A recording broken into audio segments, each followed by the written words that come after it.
इसी पर आधारित मैं होली पर कुछ विचार आगे सुनाना चाहता हूँ।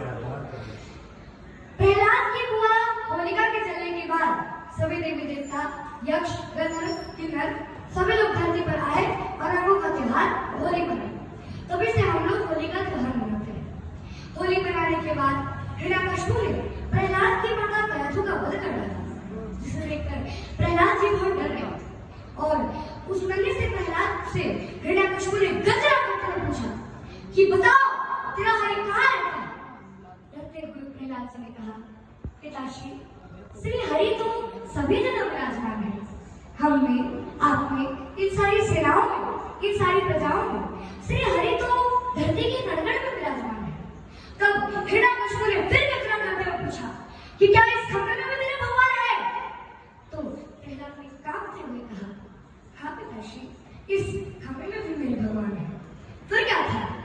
हिरण्यकश्यप ने उस खंभे पर अपने गला से चोर का प्रहार किया। फिर क्या था? श्री हरि की लीला तो परम्पार है। श्री हरि ने तो हिरण्यकश्यप के तप और वरदान के अनुसार नरसिंह अवतार में प्रकट हो गए और हिरण्यकश्यप की छाती फाड़ते हुए उसका सारा लहू पी गए। वे इतने क्रोध में थे कि उस समय उनका कोई विदार नहीं कर सका। यहाँ तक कि माता लक्ष्मी भी पीछे बढ़ गई और प्रहलाद जी अपने पिता की मृत्यु को देखकर और भगवान का क्रोध देखकर किम कर्तव्य परिपूर्ण हो गए, अर्थात नहीं वो आगे बढ़ सके और नहीं वो पीछे हट सके।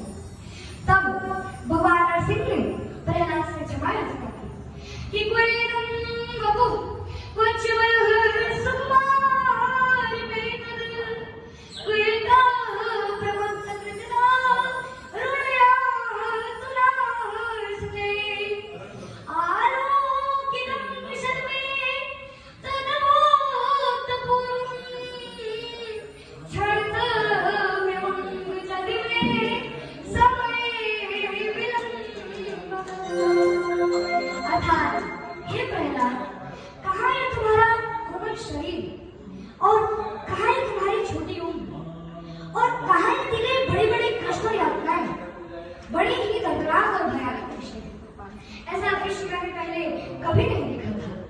मुझे और पहले ही आ जाना चाहिए था, इसलिए तुम मुझे क्षमा कर दो, मैं तुमसे क्षमा प्रार्थी हूँ।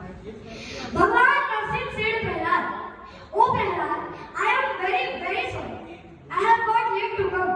It is not the first time when I have seen such painful sight. हमारा भारत न्यूजीलैंड से आईसीसी चैंपियन ट्रॉफी में जीत चुका है। हाँ, जीत चुका है और